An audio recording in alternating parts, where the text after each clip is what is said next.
بسم اللہ الرحمن الرحیم۔ السلام علیکم جناب۔ سٹوری میں نے ایک ہی شیئر کرنی ہے اور سٹوری یہی ہے کہ وفاقی کابینہ نے، حکومت نے بڑا فیصلہ کر لیا ہے، بلکہ بڑے فیصلے کر لیے ہیں۔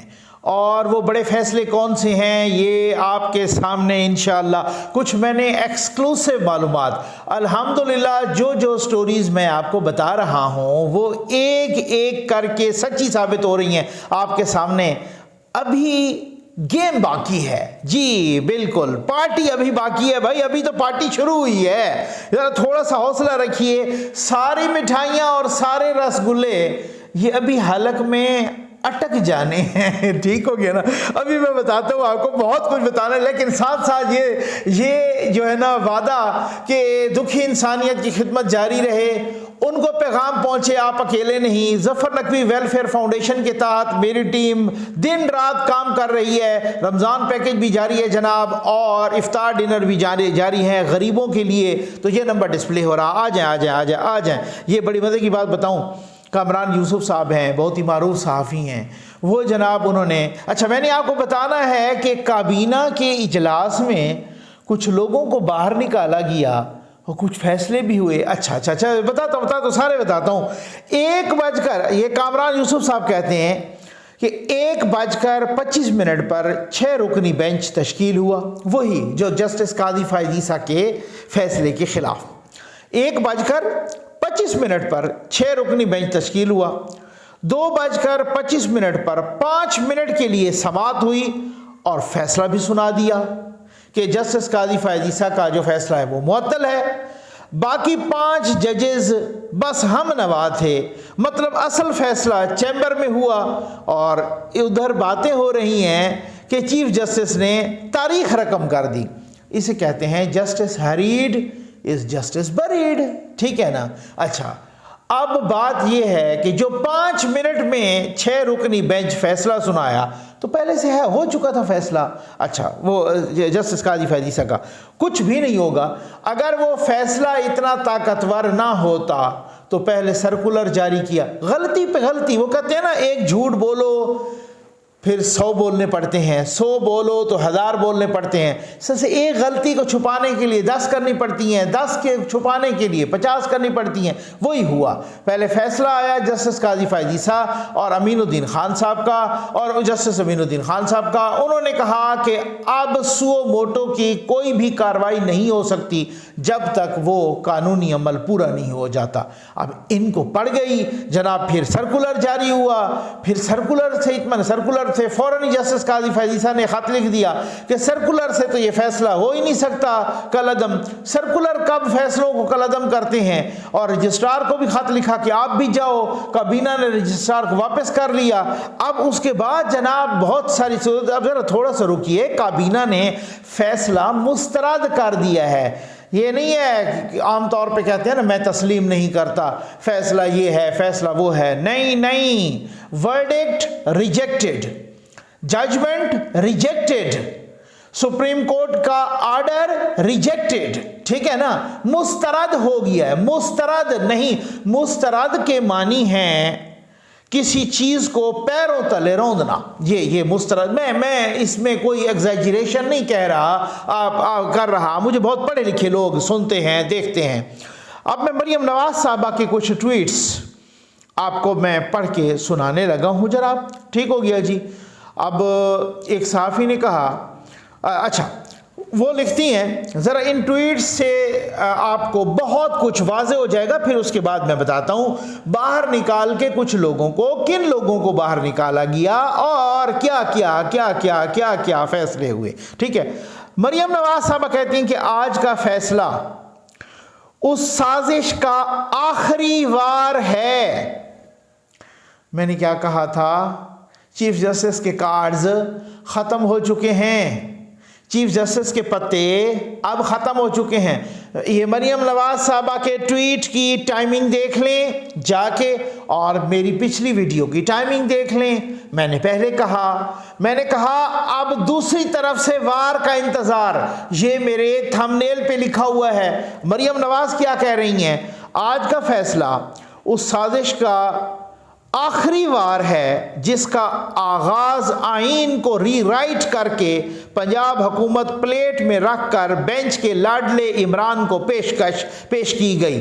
بینچ کے لاڈلے، سپریم کورٹ کے لاڈلے نہیں لکھا، بہت سوچ سمجھ کے، بہت ہی چبا کے الفاظ لکھ رہی ہیں مریم نواز صاحبہ. بینچ کے لاڈلے عمران خان کو پیش کی گئی کہ لو بیٹا توڑ دو، تاکہ ہم جیسے سہولت کاروں کی موجودگی اور نگرانی میں تمہیں دوبارہ سلیکٹ کیا جائے. آپ سمجھ آ گیا آپ کو؟ ٹھیک ہو گیا. پھر لکھتی ہیں کہ 2018 میں یہ کام فیض کھوسا اور ثاقب نثار نے انجام دیا. ذرا دیکھیں صحیح، ذرا آپ غصے کا گراف بھی دیکھیں کہ 2018 میں جو کام فیض کھوسا ثاقب نثار نے انجام دیا تھا وہ ذمہ داری اب اس بینچ نے اٹھا لی ہے، سپریم کورٹ نے نہیں، اس بینچ نے اٹھا لی ہے. Point to be noted. بہت سیانے سمجھدار لوگ مجھے سنتے ہیں، میرے پاس باتیں ایکسکلوسیو ہیں، میں زیادہ ایکسپلین نہیں کر سکتا. ذمہ داری اب اس بینچ نے اٹھا لی ہے. اس خوفناک اور ڈٹھائی سے کی گئی سہولت کاری، یعنی بے شرمی سے کی گئی. ڈٹھائی مینز بے شرمی. بے شرمی کون کرتا ہے؟ بے شرم. تو کون کر رہا ہے سہولت کاری؟ یہی بینچ. مریم نواز نے بے شرم کن کو کہا؟ آگے چلیں.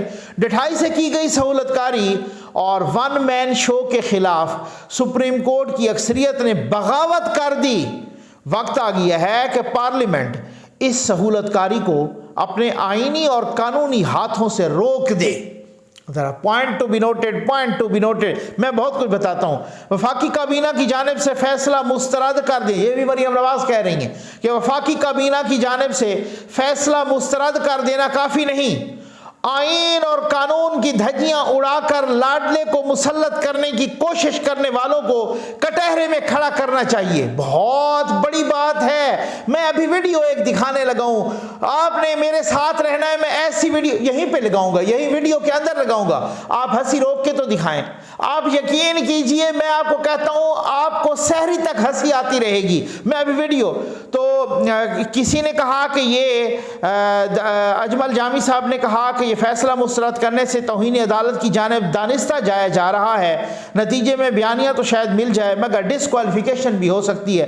مریم نواز نے کہا تو ہو جائے، پہلے بھی حق بات کہنے کی پاداش میں ڈسکوالیفیکیشن بھگتی ہیں، اب بھی بھگت لیں گے. یاد رہے کہ اقامہ جیسے مذاق پر نواز شریف کی ڈسکوالیفیکیشن آج بھی برقرار ہے.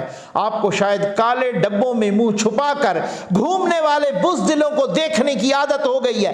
یہ جناب آپ دیکھ لیں، یہ کالے ڈبے میں منہ چھپا کے ایک لیڈر جا رہا ہے. یہ کالے ڈبے میں منہ چھپا کے عالم اسلام کا سب سے بڑا لیڈر، ٹھیک ہو گیا نا. یہ کالے ڈبے میں منہ میں پھر دکھاؤں گا، پھر دیکھ لو. یہ کالے ڈبے میں منہ چھپا کے بھائی نواز شریف نے 200 پیشیاں بھگتیں، کبھی کالے ڈبے میں منہ چھپایا. آصف زرداری نے پیشیاں بھگتیں. ذوالفقار علی بھٹو کو پھانسی کی سزا ہو گئی، اس نے بھگتی پیشیاں اتنی ساری، کبھی کالے ڈبے میں منہ چھپایا. ہر سیاسی لیڈر نے اتنی پیشیاں، مریم نواز نے کبھی کالے ڈبوں میں منہ چھپایا. یہ آپ دیکھ تو لیں، آپ تو لوٹ پوٹ ہو جائیں گے سحری تک. یہ کس طریقے سے عالم اسلام کا سب سے بڑا لیڈر یہ کس طرح سے کالے ڈبے میں منہ چھپا کے عدالت آ رہا ہے. یہ آج کی ویڈیو ہے اور لاہور ہائی کورٹ کی ویڈیو. آ جائیں بھائی. کچھ لوگوں کو وفاقی کابینہ کے اجلاس سے کچھ ٹائم کے لیے باہر نکالا گیا. وہ کون تھے؟ وہ سرکاری افسران تھے، سیکٹریز، ایڈیشنل سیکٹریز وغیرہ وغیرہ، کچھ اس طرح کے. ٹھیک ہو گیا. سرکاری افسران کو باہر نکالا گیا اور پھر اس کے بعد کیبنٹ نے ڈیسیژن کیا. ٹھیک ہے نا.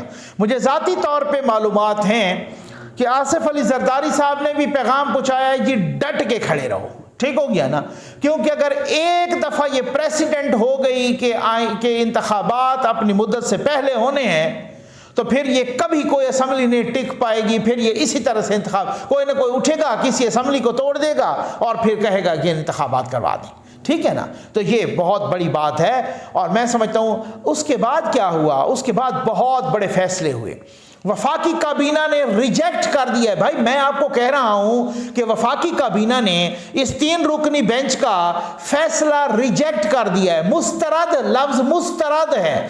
مسترد تو بہت سخت لفظ ہے کہ آپ سپریم کورٹ کا فیصلہ, وہ کہتے ہیں اس کو ہم سپریم کورٹ کا فیصلہ مانتے ہی نہیں ہیں, وہ کہتے ہیں یہ اقلیتی فیصلہ ہے. وفاقی کابینہ اور حکومت کہتی ہے کہ یہ تو آئین کی قرارداد, یعنی جو پارلیمنٹ کی قرارداد ہے اس سے متصادم فیصلہ ہے, اس سے ٹکراؤ کا فیصلہ ہے. لہٰذا میں آپ کو خبر دے رہا ہوں کہ ٹکر لینے کا فیصلہ ہوا ہے. اب بہت سارے ایشوز ہیں اور کہا گیا فورم کوئی بھی چھوڑا نہیں جائے گا. اب اس کے بعد وہ فوری طور پہ آئے یہاں پر پارلیمنٹ کے فلور پر. وزیر قانون نے بھی تقریر کی اور ساتھ شہباز شریف صاحب نے بھی تقریر کی. اور سب سے بڑی بات, ایک اور بہت بڑی بات, آج ہے 4 اپریل. انہوں نے کہا جی 4 اپریل ذوالفقار علی بھٹو کا جوڈیشل مرڈر ہوا ہے, جوڈیشل مرڈر, ٹھیک ہو گیا. اور جناب وزیر قانون نے کہا ہے کہ مجھے حکومت نے, کابینہ نے, وزیر اعظم نے یہ انسٹرکشنز دی ہیں کہ آپ جو ذوالفقار علی بھٹو کا صدارتی ریفرنس وہ جو پینڈنگ ہے, ہاں جی 12 سال سے پینڈنگ ہے, اس کے لیے خط لکھو سپریم کورٹ کو. ہو سکتا ہے اب اس پہ کوئی فل کورٹ بیٹھ جائے. مجھے یاد ہے, آپ نے بھی سنا ہوگا, میں پھر سنوا دوں گا کبھی, جسٹس نسیم حسن شاہ اس بینچ کا حصہ تھا. وہ اس نے اپنی کتاب میں بھی لکھا اور انٹرویوز میں بھی بتا چکے ہیں جسٹس نسیم حسن شاہ مرحوم. اور وہ کہتے ہیں جناب کہ ہم پر تو بوٹ تھا. کس نے رکھا تھا بوٹ؟ کنٹرول ٹاور نے رکھا تھا, اس وقت کے عامر نے رکھا تھا, اور ہماری گردن پہ بوٹ رکھا تھا, اور اس بوٹ کی وجہ سے ہم نے فیصلہ دیا. کہتے ہیں ججز سارے اتنے بہادر نہیں ہوتے. وہ کہتے ہیں کہ جناب جب اسٹیبلشمنٹ سیدھی ہو جائے تو پھر اس کو تو ذوالفقار علی بھٹو کو پھانسی. آج پارلیمنٹ کے فلور پر نون لیگ کے وزیر اعظم نے پہلی مرتبہ کہا ہے کہ it was a judicial murder. Zulfikar Ali Bhutto کا قتل جوڈیشل مرڈر تھا, ایک عدالتی قتل تھا. اس کو عدالت نے قتل کیا, اس کو ججوں نے مارا ہے ذوالفقار علی بھٹو کو. بہت بڑی بڑی ڈیولپمنٹس ہیں, یہ معمولی بات نہیں ہے. اب آؤ جی ریفرنس بھی آ سکتا ہے, لو جی توہین عدالت بھی ہو سکتی ہے. سجاد علی شاہ کے کیس کی طرح جسٹس قاضی فائز عیسیٰ کی سربراہی میں ایک 8 رکنی بینچ بھی بن سکتا ہے, ہو سکتا ہے 9 بھی بن جائے, بہت کچھ ہو سکتا ہے جناب. اور پھر ایگزیکٹو آرڈر سے کون کون فارغ بھی ہو سکتا ہے, کچھ آڈیوز بھی ریلیز ہو سکتی ہیں, کچھ آڈیوز اپنی بھی, کچھ اپنی فیملی کی بھی. یہ میں بڑے محتاط انداز میں بات کر رہا ہوں, میں نے پچھلے کچھ ویڈیوز میں بتایا تھا, آپ ذرا ڈاٹس ملائیے گا. کچھ وہ بھی ویڈیوز ریلیز ہو سکتی ہیں, آڈیوز بھی ریلیز ہو سکتی ہیں, بہت کچھ 8-10 آپشن ہے. کہا کہ کسی فورم کو نہیں چھوڑا جائے گا. یہ ہیڈ آن, میں نے کہا تھا یہ ہیڈ آن کولیجن ہے بھائی, یہ ہیڈ آن کولیجن ہے, یہ بالکل سامنے کی ٹکر ہے, یہ ٹکراؤ ہے. پاکستان کی تاریخ میں ایگزیکٹو ہمیشہ ہاری ہے اور جوڈیشری ہمیشہ جیتی ہے. لیکن فرق 1947 سے لے کر آج تک جب بھی ایگزیکٹو ہاری ہے وہ اس وقت ہاری ہے کہ جب اسٹیبلشمنٹ اور جوڈیشری ایک پیج پر تھے, یاد ہے, ٹھیک ہو گیا. اب ایک پیج پر نہیں ہے. اب بہت ساری چیزیں, بہت سارے, ایک صحافی ابھی وہ کر رہے تھے, غالباً نجم ولی صاحب تھے, یہ کون تھے, میں ان کا ٹویٹ دیکھ رہا تھا. انہوں نے کہا جی ایک طرف جسٹس بندیال ہے, عارف علوی ہے, پی ٹی آئی ہے, دوسری طرف حکومت ہے, اسٹیبلشمنٹ ہے, اور قاضی فائز عیسیٰ ہے. اب ادھر ادھر کی بونگیاں نہ مارنا, بتانا کون جیتے گا. یہ بڑا زبردست قسم جو حقائق ہوتے ہیں نا, میں نے آپ سے کہا نا صحافی کا یہ کام ہی نہیں ہے یہ چاہیے یا نہیں چاہیے. جو گراؤنڈ ریالٹیز ہیں, جو بمباسٹک سٹوریز ہیں جو سامنے آ رہی ہیں معلومات کی بنیاد پہ, وہ آپ کو دے اور اس کی بنیاد پہ تجزیہ کرے. باقی وہ مسلح اعظم نہ بنے جو چاہیے. اگر چاہیے ہوتا تو پھر میں وہاں سے شروع ہو جاؤں گا کہ قائد اعظم کو ایمبولینس بھیجنی چاہیے تھی, پھر میں یہ وہاں کہوں گا کہ لیاقت علی خان کا قتل نہیں ہونا چاہیے تھا، ذوالفقار علی بھٹو کا جوڈیشل مرڈر نہیں ہونا چاہیے تھا، پھر ایک پہلے آئین ساز اسمبلی کے اسپیکر کو اس طرح سے نہیں اڑانا چاہیے تھا، پھر نواز شریف کو اقامے پر پناہ کھیلتے کھیلتے اقامے پر نہیں اڑانا چاہیے تھا، پھر بہت چاہیے آ جائیں گے۔ جب سارے چاہیے نہیں ہوئے تو اب ذرا حوصلہ رکھو نا، ابھی تک اسٹیبلشمنٹ کے کندھوں پہ ناچتے رہے ہو، اب ذرا تھوڑا سا صورتحال دوسری مختلف ہو گئی ہے، تو اب بہت کچھ ہونے لگا ہے۔ میں نے آپ کو کہا تھا یہ ڈیولپنگ سٹوری ہے، جیسے جیسے معلومات، کچھ لوگ کہہ رہے ہیں کہ نون لیگ یا حکومت اپنے اوپر یا وزیر اعظم اپنے اوپر توہین عدالت لگوانا چاہتی ہے تاکہ مظلوم بن جائے اور الیکشن میں چلی جائے۔ مجھے نہیں پتا کہ عدالت لگا بھی سکتی ہے توہین عدالت، یہ 3 رکنی بینچ لگا بھی سکتا ہے، جسٹس بندیال لگا بھی سکتا ہے۔ حکومت کا ایسا کوئی پلان نہیں ہے، کیونکہ ان کو پتا ہے کہ یہ لگوا کے بھی، توہین عدالت لگوا کے بھی وہ بیانیہ نہیں بننا۔ سمجھ آ گئی آپ کو؟ ٹھیک ہو گیا نا؟ یہاں پہ دوسری صورتحال ہے، یہاں پہ بھائی پوری ٹکر کے موڈ میں ہے، وہ پورے تصادم کے موڈ میں ہے، پورا ہیڈ آن کولیجن ہے۔ خدا ایکسیڈنٹ سے بچائے کہ یہ قوم کہیں ایکسیڈنٹ کی طرف نہ چلی جائے، اور ایکسیڈنٹ میں اس کو کہتا ہوں کہیں مارشاء اللہ نہ لگ جائے۔ ادروائز بہت سی صورتحال جو معلومات، ایکسکلوسیو معلومات اس ناچیز تک آ رہی ہیں، اس میں مجھے پتہ چل رہا ہے کہ چیف جسٹس صاحب کے کارڈز ختم شد، ابھی اعلان بھی ختم شد۔ ساری ایکسکلوسیو معلومات ایک ہی ویڈیو میں نہ پوچھا کریں۔ امید آپ کو ویڈیو پسند آئی ہوگی۔ آپ کا بہت بہت شکریہ۔